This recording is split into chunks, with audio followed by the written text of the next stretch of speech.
For more stock news updates, remember to press the like button and subscribe. With that being said, let's get straight into the video. The ongoing debate over the use of software developed by Palantir within the National Health Service in the United Kingdom has once again taken center stage. Mosley, who serves as the head of Palantir in the United Kingdom, recently addressed members of Parliament, specifically appearing before the Science, Innovation and Technology Committee during their innovation showcase. During this session, Mosley expressed his deep frustration with those who oppose Palantir's involvement in the health service, claiming that these individuals have prioritized their own ideological beliefs over what would genuinely benefit patients across the country. Mosley took this opportunity to not only defend Palantir's role within the National Health Service, but also to push back strongly against allegations concerning the company's reputation. He stated that Palantir remains extremely proud of its work in Israel, a point he made despite the controversy that often surrounds the company's activities there. Over the years, Palantir has provided various forms of support to the United States government,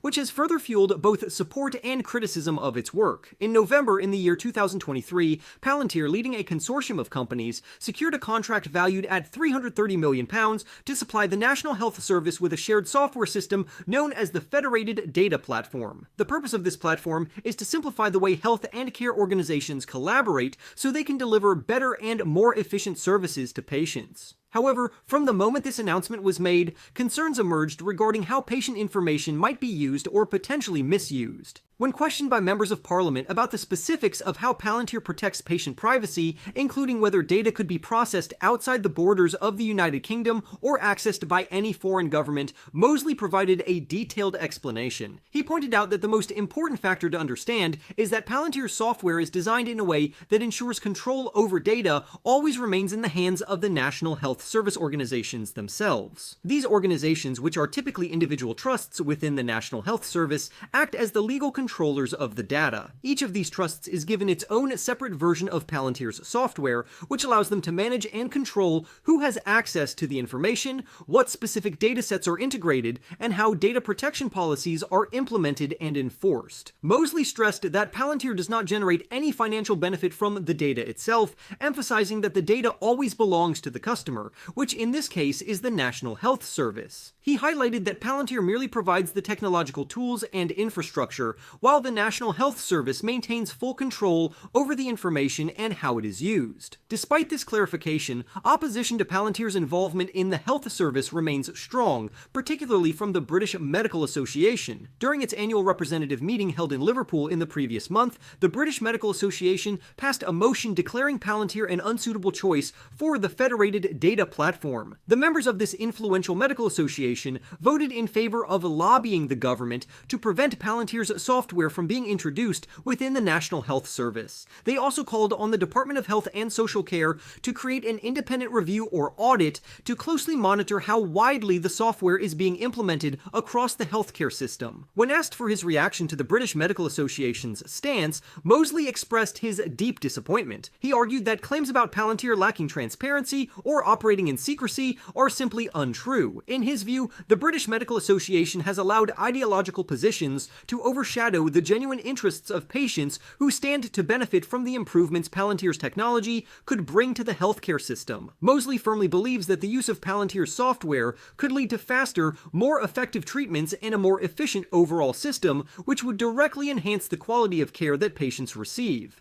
Speaking not just as a company representative, but also as someone who personally uses the services of the National Health Service, Mosley shared that he wants the system to function as quickly and efficiently as possible. He expressed his sadness that ideological concerns appear to be preventing meaningful improvements that could truly benefit the public. In his words, it is unfortunate that political or philosophical positions have been given more weight than the needs of patients who deserve quicker and better access to healthcare. The controversy surrounding Palantir's involvement is not new. In fact, just over a year prior, healthcare workers organized a significant protest outside the headquarters of the National Health Service England. The protesters demanded that Palantir's contract with the health service be terminated. In April, in the year 2024, the opposition grew even stronger as hundreds of National Health Service workers gathered in central London to demonstrate against Palantir. Protesters carried signs with powerful messages, such as "No Palantir in the National Health Service" and "Palantir aids apartheid." These demonstrations highlight the depth of public concern concern surrounding the issue. In addition to addressing these criticisms, Mosley also responded to broader concerns about Palantir's reputation. During the parliamentary session, Conservative Member of Parliament Kit Malthouse directly stated that many people remain suspicious of Palantir and its work. Malthouse specifically raised the issue of Palantir's software reportedly being used in military actions in Gaza,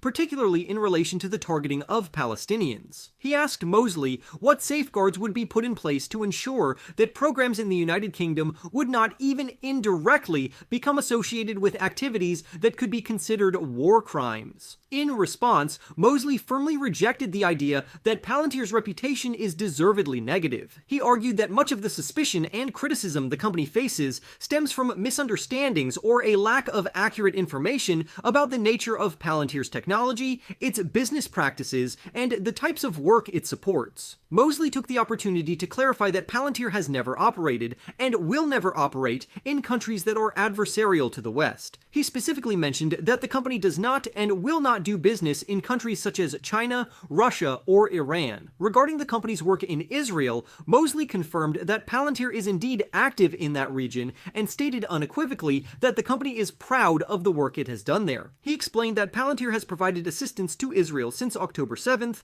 but their involvement actually started well before that date. Due to security and confidentiality reasons, Mosley said he could not share specific details about how Palantir's software is being used in these situations. However, he was clear in stating that the systems that have been the focus of some concerns, such as the one known as Lavender, are not systems in which Palantir is involved. Essentially, the head of Palantir in the United Kingdom defended the company's role in the National Health Service by stating that those opposing its software are putting ideology ahead of what is best for patients. Speaking before the Science, Innovation, and Technology Committee, Mosley explained that Palantir's software allows individual National Health Service trusts to control their own data while ensuring privacy and security. Despite winning a £330 million contract to develop the federated data platform aimed at improving healthcare services, Palantir faced criticism from the British Medical Association and healthcare workers who raised concerns over data misuse and the company's reputation. Mosley rejected claims of secrecy, insisted that Palantir does not profit from data, and emphasized that the technology could lead to faster, more effective patient care. He also addressed accusations related to the company's work in Israel, stating that Palantir has never worked in countries hostile to the West and denied involvement in controversial systems. The ongoing protests and skepticism